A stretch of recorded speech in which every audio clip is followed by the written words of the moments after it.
Alright, you bastards, this is Some-Belgian-prepper, and today I want to talk about a survival hack to prevent frostbite to lips and around your nose during winter survival hiking or bug out. Uh, Alright, but before we do that, if you're interested in survival, the course is in Belgium, survivaltrainingbelgië.be, and also a link in the description will be a link to my book called Bloody Crosses. It's a detective in Dutch, so if you're interested, take a look. So, if you are somebody like me who goes to work with on the bicycle sometimes, or walks a lot, goes hiking in cold temperatures, the problem is a running nose. It's something that I often have when it's very cold. It's annoying. It's handy. It's not really a problem if you have an handkerchief in your pocket, but if you are going to work, for example, with your bicycle or during a long hike in a very cold scenario or a bug out during winter, yeah, if you have a running nose and the moisture keeps going here beneath the nose and under your lips, there's a very high possibility that over time you will create frostbite. That's something you don't want because the lips and the nose are a very sensitive part, so you want to keep them dry so they don't and will guide the cold. And yeah, it's very hard to get over that because it is usually a part that is open. But there are several things you can do. A few survival hacks. One of the things is just always have a handkerchief. Yeah, duh. But the problem is, if you are wearing a glove, whether it's one of these leather gloves with insulation inside of them, or a very hot a glove like this, the problem is you don't always have the finger dexterity to get into your pockets and get the handkerchief out. So there are several things you can do. First of all, I would say if you are going to wear gloves that are not wind and water resistant, like a woolen glove, I would say get a pure woolen or merino glove, because the problem is if you are just wiping with your glove, yeah, the problem is your glove will get wet, and now your fingers will also get wet, and fingers are also very susceptible to frostbite. So that's something that you don't want. But if it's made out of wool or merino wool and not cotton, then there's a possibility when even when it gets wet, it will retain 80% of its isolation values. So that's something that could help, but it's not 100% proof for that. All right.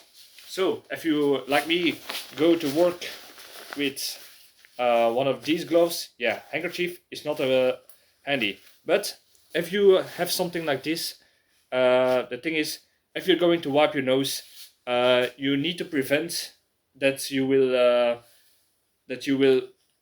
spread it out. What do I mean by that? So it's not only when it's running around your lip, but now if you just wipe it up like that and do it again and again, because the moisture catches around here, now you will spread it open and now your whole face is wet and could be dangerous for frostbite over time, especially with cold wind.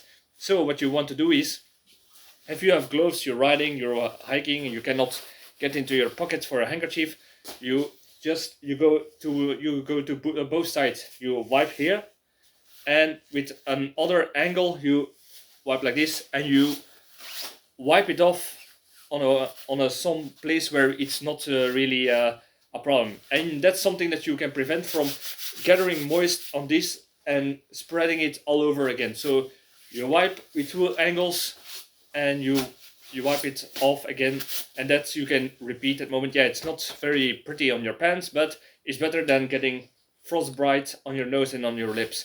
Another thing you can do is, yeah, just actually a few other tips perhaps. First, grow a beard, because if you grow a beard and a mustache like me, and you have a running nose, that the moisture will not really get onto your skin that mostly, because it will, like a fur of an animal, it will keep water away and guide it away. So that could be very helpfully in that way. So perhaps that's the reason why humans are evolved with beards and mustaches that way.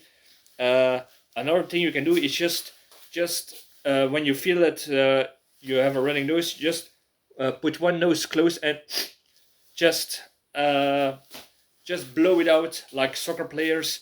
Another thing you can do is just yeah, like your grandpas sometimes do, so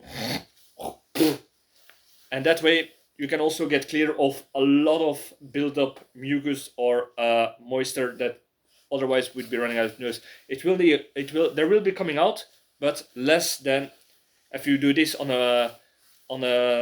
certain intervals.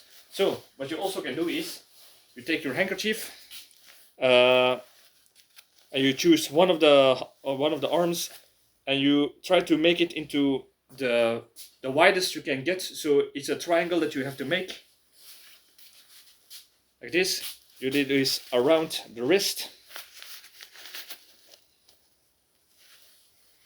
You try to make a knot. You can, what I would advise is to just get a tiny little knot around here. You can put one between the pointer, the finger and the thumb, and that way you can tie it up. And now you have your handkerchief around your glove, and if you're riding, you can just wipe it up like that, and you can change to drier parts. For example, you can do this, and now you go to another part, and by that time this part could be less moist. So that way you can repeat it without always having to take your glove off, and it's more prettier. It feels prettier to the nose, because if you always wipe it to the same thing, especially when you have one of these raw water resistance gloves, it can at certain times scave or start to cut on your nose, and that's also something that you don't want. So that's also something that you can do. Another thing you can do is try to keep your face as much warm as you can. So I would say take one of those balaclavas. The problem is, it's like with the gloves that I said before, if they are made out of pure wool, then even when it gets wet, it will retain 80% of its insulation value. But the problem with this is, this kind of masks are very hard to find in merino wool or just wool. These are usually out of some fake, how do you say this, a not real material, like based on plastics and this kind of stuff.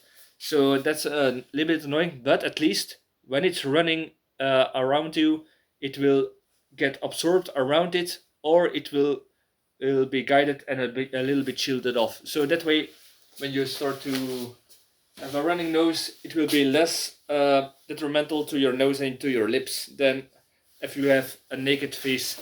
So these were just some tips that you can do to prevent lip and nose frostbite during a hike with a running nose. I hope you learned something from it. If you got any other tips that how you prevent this, or you deal with this, leave it in the comments. I'm always eager to learn new things and try out new ideas.